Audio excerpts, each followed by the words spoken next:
Welcome back to my Premiere Pro Basics tutorials. This one is on the effect controls. So up here on the top left hand side, so if we double click on a shot or click on a shot, it appears up here in the back in the source window, and we can click on the effects controls. So over here we've got a whole bunch of controls that we can manipulate. So for example, we've got position, scale. So position is basically making sure that we've got our the right footage selected. We can change the position of the shot, so we can move it around like that. So this control here is the left and right, and then this control is the up and down. And then we've got the scale, which we can change the scale of the shot to. So, which is useful for some stuff. You could like scale down the shot. You could click on the control here, and you can just type in say 50%, or just 50. Sorry, and it will shrink it down to 50%. And then you can move it around, and you can have like a few different shots pop up on the screen, one after the other, if you wanted to, like that. Let's just do a bit of destructive editing here. So we could go 50%, and then we could move that around, something like that. You can have something like that. You can do something like that. That's what that's useful for. You can have like 4 shots on the screen at once, or 2, or whatever you want. You know, it's up to you.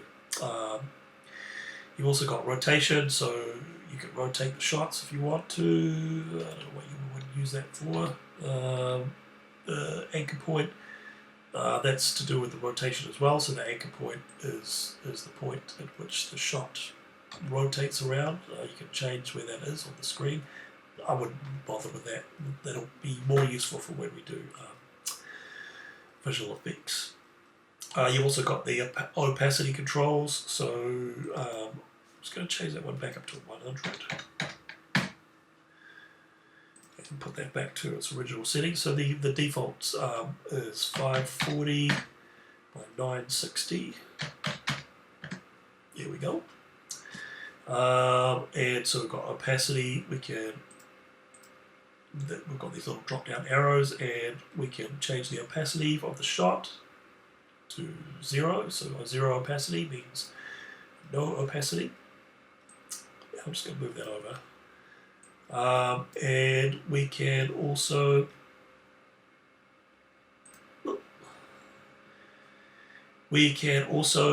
mask out shots, so we can put little masks on a shot. So a mask is basically just like a part of the shot that is not shown. So we've got these 3 little controls here. Ellipse mask, square mask basically, or use a pen tool to make our own mask. So I'll just use this one, and that creates a circle mask. And what that does is we can drag the mask, and we can say, so let's get clever and say, oh, I just want to mask out all the shot and just have that bit there.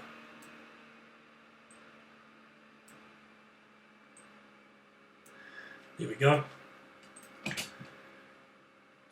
That's what that's for. So that's the mask tool. And when you create a mask, it appears over here in the effects controls. And you've got some other controls, so you can adjust the mask feather, which basically feathers the edge around the mask, so making it nice and smooth. Or you can change that if you want. And you can see that that's, if you look at it, it's just making it nice and smooth and fluffy.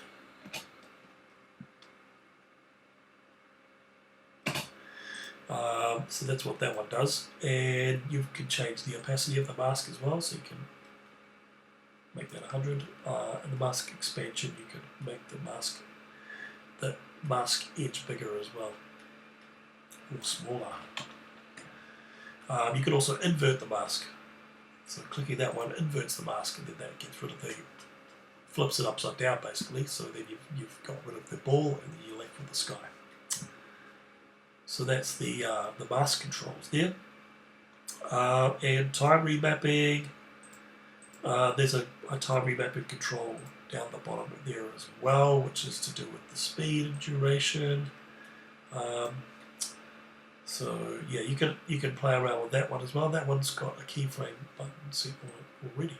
So I'll talk a little bit about keyframes, and that'll be the end of the tutorial. So with all of these controls, you've got this little stopwatch toggle animation. If you bring your mouse over the top of it, it will go toggle animation. And what that does is you can put in a keyframe, so you can animate these. So let's say we want to animate one of these controls. So let's go. Okay, I want to over the side here. We've got a playhead as well. And that's just for the shot. So the playhead just applies to the shot that we're working on. So if I go move my playhead to the start of the shot, and I go, okay, well at the start of the shot, I want this shot to be scaled at 100, but then I want it to shrink down and disappear. So what I'm going to do is I'm going to click this toggle animation button, and that, if we look on the side here, we can see this little diamond shape, which is called a keyframe, and that basically says at this point on the timeline, the scale is going to be 100. And then if I move the playhead over, you can also move it on the timeline and move it to the end of the shot, and then go, okay, now I'm going to change the scale of this to 0. And it will scale the shot down, and it will disappear. Now at the moment, the anchor point, which is this control here, is, where is the anchor point? Here it is. If we click on the anchor point, we'll see this is the anchor point here, so the middle of the image. And so that's telling us it's scaling down into the middle of the anchor point, or towards the anchor point. So we can change that if we want it to scale, look a little bit better. We can change that just by moving this control here and moving it over the middle of the anchor point, like that. So that's what the anchor point controls are for. And then we go, whoa, it's gonna disappear. That's what that does. So that's keyframing, or animating, basically animating a parameter. So you can animate any of these parameters. So let's say I'm just going to go Control Z, or I'm just going to turn take this back to 100 to the start of the shot, and then push the scale button, and it will delete the keyframes. So we'll go, do you want to delete the existing keyframes? Yes or no? I'm going to go yes.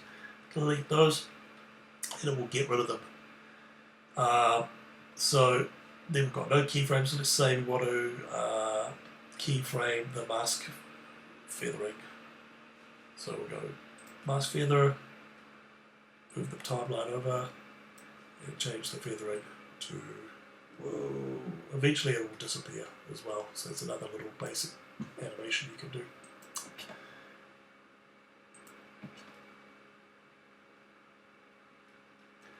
Sort of heading into visual effects territory a little bit, not too much.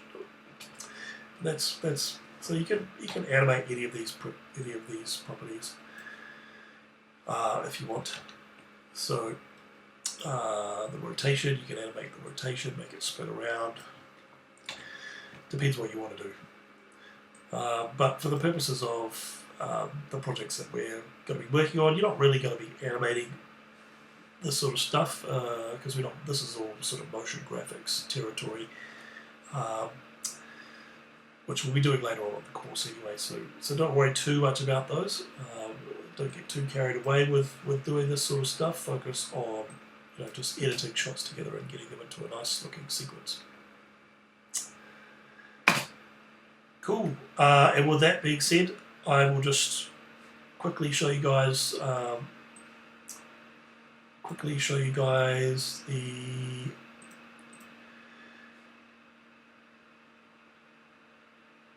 where did I put it? I'll just quickly show you guys the importing music. So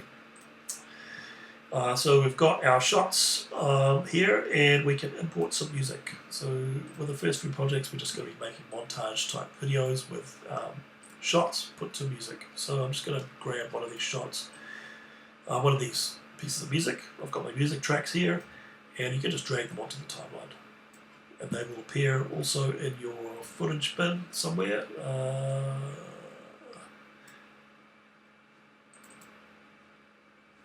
Might have appeared in here.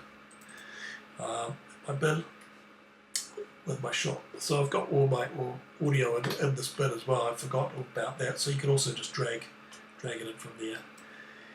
And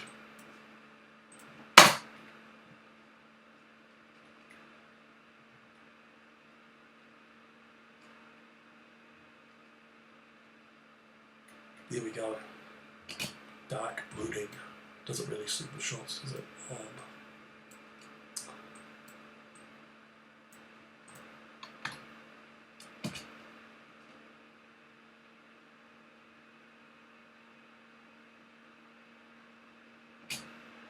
It kind of looks cool. And then so with our first few projects, when we're editing, we're just putting shots to music and putting in titles like that, or little title cards or text cards, and editing to the music. So there we go.